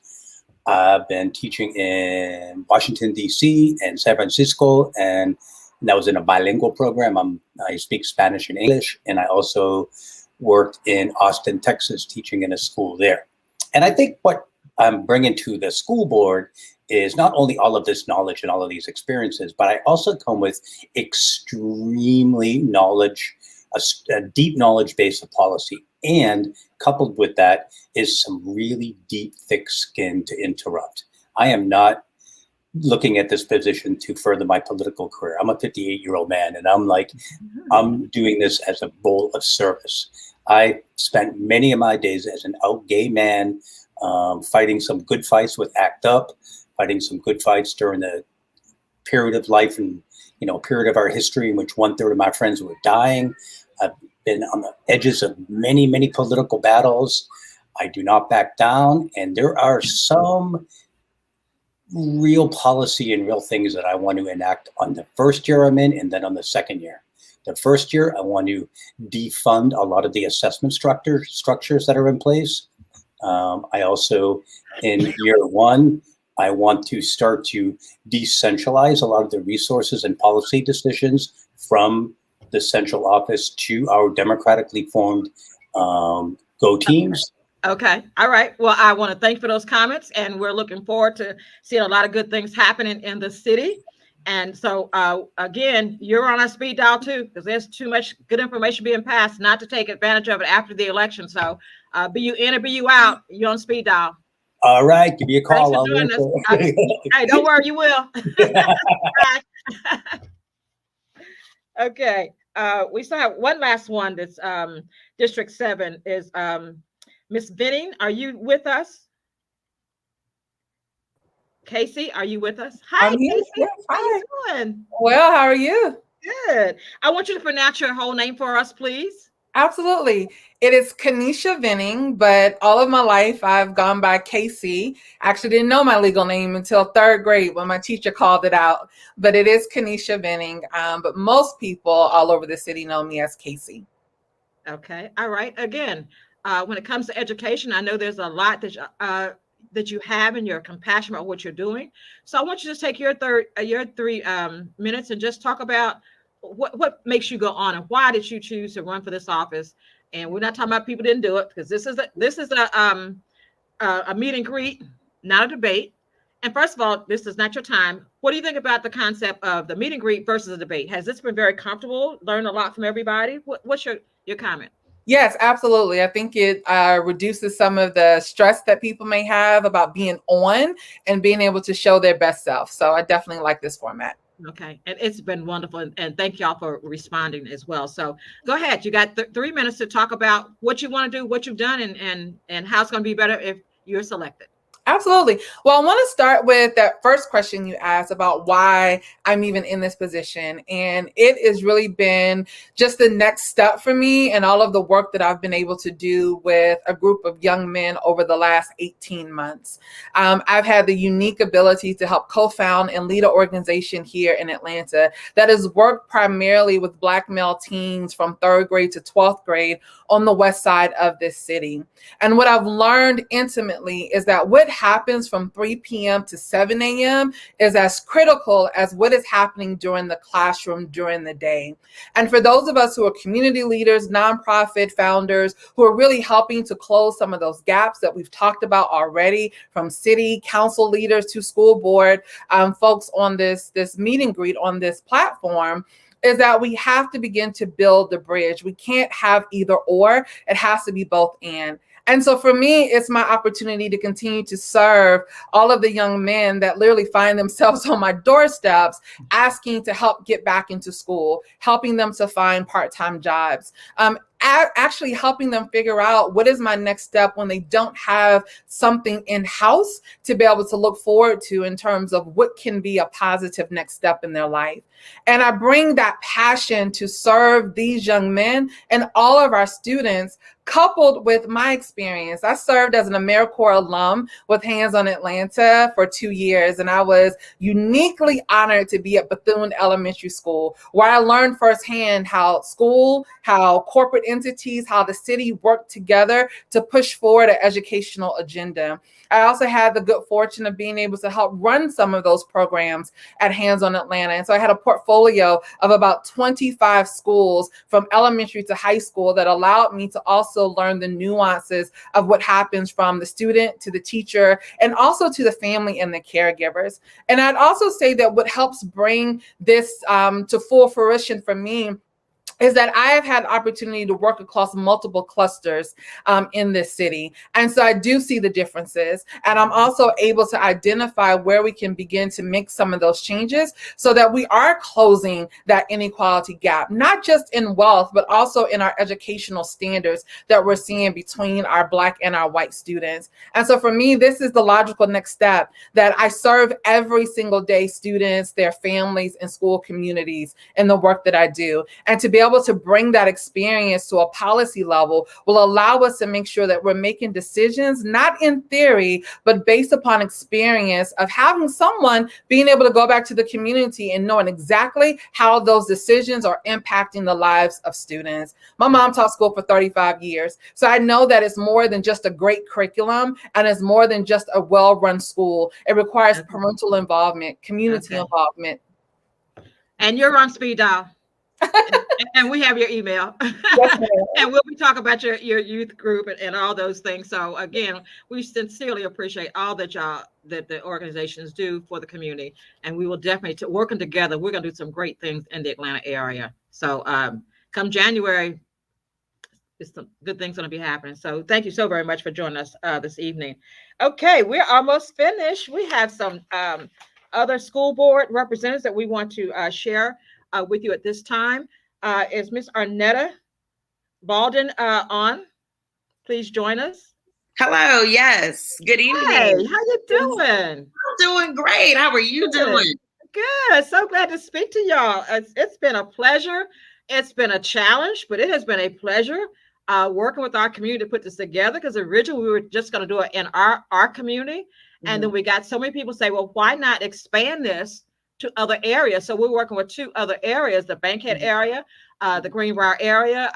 So it's a lot of NPUs are working together.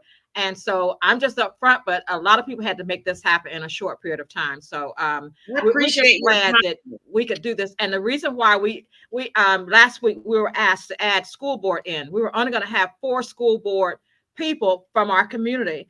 And because we had such a request, we extended it. We had to bring 15 of the school board on board. And we are so glad that we made that decision, because everyone has come with such a wealth of knowledge just to know what's happening and your dedication. So after election, all those that for some reason everybody can't get in, but for those that aren't in, we got you on speed dial. We're going to be calling you. So much success to everybody. Hope you get the position, but we're going to make some things happen in the Atlanta area. So again, I'm going to step out the way, give you 3 minutes, talk about yourself, talk about what kind of impact you want to make on the schools, and how APS will be better because you're in there. Okay, well, hello, greetings, and thank you for your time, your energy, and your dedication. My name is Arnetta Baldwin, and I am your current District 2 representative on the Atlanta Board of Education. I am a 17-year Washington Park homeowner. I'm a parent of an APS 2020 pandemic graduate. I'm a past PTO president, as well as a parent organizer. I'm a Spelman graduate with a BS in mathematics and a minor in economics. And I have 12 years of director experience at Turner Broadcasting. As I mentioned, I am your newly elected board member, and I was elected in a special election of November of 2019. I am engaged and I am committed. And I am passionate, and I advocate on behalf of all of Atlanta's children. Just to give you a quick summary of some of the things I've been able to do in this short time, I hit the ground running, adding a fresh analytical perspective to the finalization of the strategic plan. I added valuable input in the selection of our next superintendent, Dr. Lisa Herring.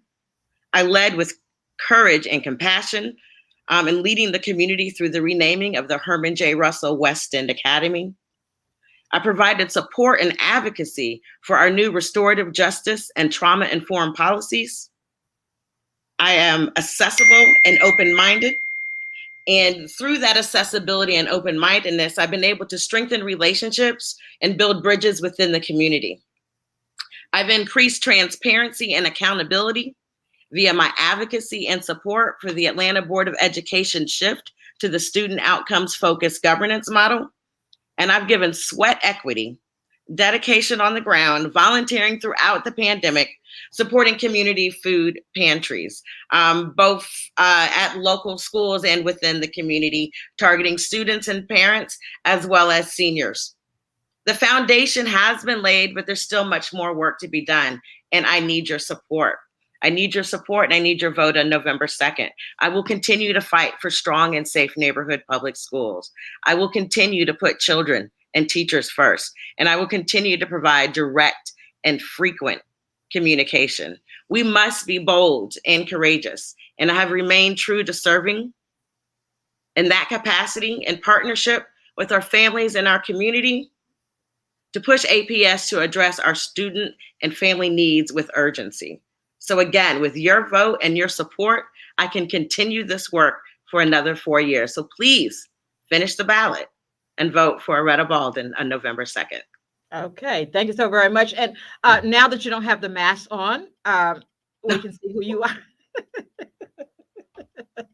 Thank you Yes, so very thank much. you for this virtual opportunity. Okay, thank you. We have Miss Keisha Carey. Are you there? Are you with us? Keisha Carey. Hi. Hi. Hello. How you are doing? I'm fine. Can you hear me? I'm doing great. Thank you. We can hear you loud and clear. Again, you have 3 minutes. Talk about yourself. Talk about what you want to do, what you have done, and why you feel that this is a position that you need to be in to lead the students in APS. All right. Good afternoon. I would like to thank you for the opportunity of inviting me to the candidate meet and greet. Again, my name is Keisha Carey, and I'm an official candidate for the Atlanta Board of Education District 2 seat. I would also like to share a little about myself if I can. I'm a native of Atlanta. This is the city that I'm from, and I love it. I'm a former APS graduate of Harper High School, which makes me a former Trojan. Harper is where I registered to vote at the age of 17, and I've been an avid voter ever since. After high school graduation, I went on to attend Clark Atlanta University. In regards to my career, I'm a former substitute teacher, so I've been in the classroom with children, and I work for corporate business. I've been in corporate business for 20 years, and I'm currently employed by one of the leading wireless corporations, which is T-Mobile. I'm involved in my community by founding Westside Communities United, which is a blended community group across multiple neighborhoods on the west side of Atlanta. I'm a longtime resident of the Vine City community, and I own the same home that has been passed down in my family for generations, dating back over 70 years. I get a question, and I'm asked this very often, and the question is, why am I running? I'm running not only as a candidate, but as a graduate and a product of the Atlanta public school system. My top priority as school board member is to restore the confidence of the constituents and stakeholders regarding transparency in education with school choice from pre-K through 12th grade, specifically within the Atlanta District 2 area. Okay. Okay, you have a little bit more time, and we'd like to hear let's say that on January, it's time for you to take office. What are two of the things that you will address from day one? One of the things that I would address, and I thank you for your question, and I know that right now we have a heavy focus, and we should be, on safety for students due to the pandemic. But I think and feel that there is another challenge that APS is facing, and it's the ongoing disparities of the academic achievement gaps amongst the total school population. So I feel that there needs to be a concentration on that. These gaps heavily impact failing schools, reading levels, and graduation rates, specifically within the majority of the Atlanta Board of Education District 2 neighborhoods.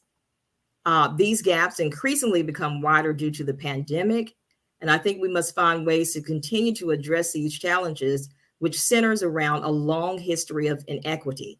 For example, at the onset of the virtual learning, many students did not have a computer or home internet access. As a school board member, I will specifically address this issue by ensuring that we continue to identify ways to invest more in much needed student resources. And there is a ideal opportunity for this within the school system. Okay. All right. Thank you so very much for your time and your compassion. And somebody's going to be in office on January 1. Doesn't matter who. We're all going to support each other. And so you're on speed dial. Okay. Is Miss Rim with us? Sheba, are you with us? I'm here. There she is. Okay. How are you doing today? I'm great. Thank you for having me again. I really appreciate this opportunity. You have 3 minutes. Just tell us your story, where you are, where you're going, and just talk to us. Conversation for 3 minutes. Go ahead. Thank you. I'm an adopted child success story. I've been in the foster care system, and I know what it's like to be homeless as a teenager. And I was inspired to continue my education, although I was homeless, by proper coaches and staff and teachers in my middle school and high school. I'm the product of a public school system. I have my undergrad degree from Old Dominion University and my graduate degree from Queens University in Charlotte. I'm 20 years of service to the community, 16 years right here in Atlanta proper. I live in the, of course, District 2, Southwest and West End. I am a new candidate with a fresh perspective. I'm a 2021 Grammy-nominated career spoken word artist and have written workshops and or positively affected thousands of students in over 200 colleges and universities, domestic and abroad, and more than 50 high schools and middle schools domestically. I'm a champion of the community and a lifetime educator and part of the HBCU experience, as I am a professor at Clark Atlanta University, where I have input in the core curriculum. I'm able to write my own curriculum from my creative classes and have input in foreign exchange. My students are interested and involved in my campaign. I am honored they trust and chose me to mentor them through their introduction to civil service. My community has recognized my contributions as I've received the endorsement from the Black Slate and the chair of the English department from Clark Atlanta. I have been a brand ambassador for Lululemon, have written curriculum for Red Bull and Reebok. I'm an entrepreneur. I own 5 companies right here in District 2, and one of them is in education. I created a business, College of Dope Writers, to ensure the education of generational wealth, how to start and maintain an employment in our community, which create more jobs in our neighborhood and fight against systemic racism, against poverty. I believe in the importance of reading. If we don't focus on literacy, the children that are in the public school system now won't be able to afford the homes they grew up in by the time they graduate high school. I am concentrating on literacy will help them understand research, revising, and developing policies, and having their input. I'm serious about traditional and creative learning that includes technology and positive social media practices. I'm a leader in the health and fitness community in Atlanta and Georgia at large. These set of skills make me uniquely qualified to create and relate to the diversity of all children, parents, and educators, not only in my district, to be of service to Atlanta as a whole unit. I lead by getting involved with my community. I do not lead by absenteeism. I'm an advocate for reproductive justice, and I wrote the book Too Dope to Bully, as I'm an advocate for safety for children inside their school and on their walks home. The first thing I'll address as a candidate is financial inequality that the District 2 school students face. And please find out more information about me and what my campaign stands for by going to queensheba4atlanta.com. Thank you so much to the Georgia Stand Up for this opportunity. Well, thank you so very much for joining us. It has been a pleasure. I'm sure everybody's learned an awful lot from all the candidates today. Are there any other candidates that we need to come to before we close out? Anyone else joined us that we went past? Okay. We're at the end, and we're within our time frame from 4 to 6 p.m. Again, it has been a pleasure to have worked with our communities to put this together, the meet and greet. We're having a mayor's event next week on the 23rd. We'll get that information out as well, same time, 4 to 6. But to have all these candidates together and just to hear them, each and every one of them, talk about the impact that they want to have versus talk about somebody else. The guidelines today were, let's talk about what you're going to do. And I'm sure we've all been inspired by what we've heard from the candidates. It makes a difference when you can hear from them, just not seeing their sign in yards or seeing TV commercials, but you've actually had the opportunity to see them and interact with them today. So again, it was just a privilege to have any part in putting this together. Ms. McMichael, our plans were to have her daughter come back, and she was going to do some work with us as well, but because of technical difficulties, we were unable to do so. But they always stand ready. Whenever we call, they're always there. And we just want to thank her, not only her, but her family. They light up the lines whenever we do something with children. They're always there. So in our community as well, Adamsville is in Southwest Atlanta. Boundaries are 285, Donald Hollowell, Cascade, and Fulton Industrial Boulevard. We are called Adamsville. We're in the process of negotiating. We want to acquire, it's a community resource village, because it takes a village to raise a child. So we're looking to get a village so that we can make a difference, not just in the Adamsville community, but we'll be reaching out to all of the nonprofits that have all the nonprofit organizations that we've had the opportunity to hear about during this meet and greet candidate, and also organizations throughout the city. This will be a shot in the arm for all students in Atlanta. And so we will be bringing out in the next couple of weeks and letting everybody know that all kids, and our initiative is called Adamsville, Help Us, Help Kids. So we will be sharing that information with you in the near future. Again, for us to have the audacity to pull this off in my community, this is a first for us. We're just getting on to Zoom, but today, Georgia Stand Up, and Tuesday and Thursday, today they have taken us to another level. And community, if we can do it, so can you. Because together we can do so much, and we all have to be accountable. But we elect whoever you choose to vote for in November or early voting. We need to make sure that they're accountable, but also we are accountable. They can only do what we allow them to do. So if we're saying we want something done, we have to stick with them. We can't say, go get them. We've got to be there with them, say, let's go together. And that's what this is all about. So again, there's going to be a big difference in Atlanta in January, because all these new leaders that are coming forward and all those that for some reason are not there, you can't go back now. You got to come back and give back like you already have been doing. So we want to thank you for being with us on this call. But last but not least, Georgia Stand Up. When they call us, Adamsville community comes. Because for 15 years, we've had the opportunity to be part of any initiative that they have. I had the opportunity 15 years ago to join Miss Deborah Scott and her staff to be part of her first Leadership Academy. And ladies and gentlemen, I am here today because when I attended that class, I saw so many people across the Atlanta area doing extraordinary things. And I knew if they could do it with the help of Georgia Stand Up, we can do it. And today is evident. We are here, we're advocating, and we want to make sure we choose the right leaders, because our vote is precious. We don't give it away. Nobody can tell us who to vote for. And this is not the end. We are going to reach out to the candidates. We're going to get information and other questions that are going to be asked of them. We will in turn share them out with the other organizations and communities that partner with us, so that when our people go to the polls, we're making good decisions. We're holding people accountable, but we also going to be accountable. So I want to just thank each and every one of you for your time. And we're on time. And I'd like for Georgia Stand Up representative to come and close us out. And again, we appreciate all of you for taking time out to be with us, and hope that you are as pleased as we are for having this event take place today. And we will share the information for our mayor's meet and greet next Thursday from 4 to 6 p.m. Go ahead, Ms. Singleton. Thank you so much, Ms. Harris, for allowing us to be able to help get this information out to individuals and to our voters, and also the candidates, their information out so that they can meet the community that they will be representing.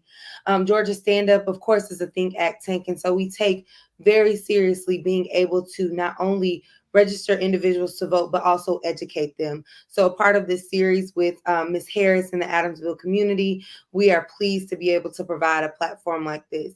We want to make sure that we're also letting you guys know that there will be another one on September 23rd at the same time on YouTube and our Facebook pages. So make sure you stay tuned for that meet and greet as well.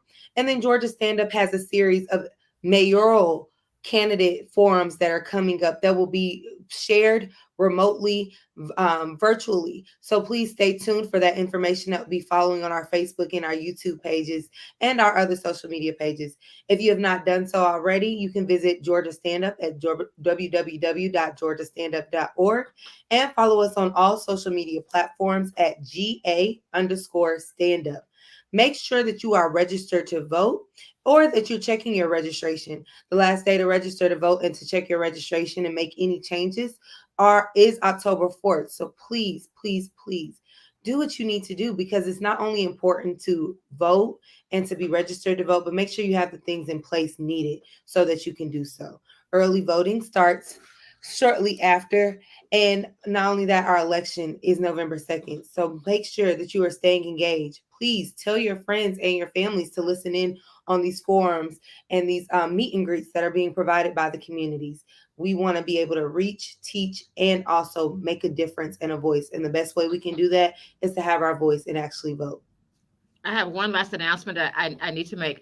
All the information that helped us gain about the candidates, we encourage you to please go to voteatl.org. That's the V as in Victor, OTEATL.org. And you'll get an opportunity to see all the information about school board, city council, president, and the mayoral race. So who these candidates are. So read up on them. Share that information with your family and friends. So again, we're going to the poll and we're going to inform. It is 6 o'clock and we're on time. So bye.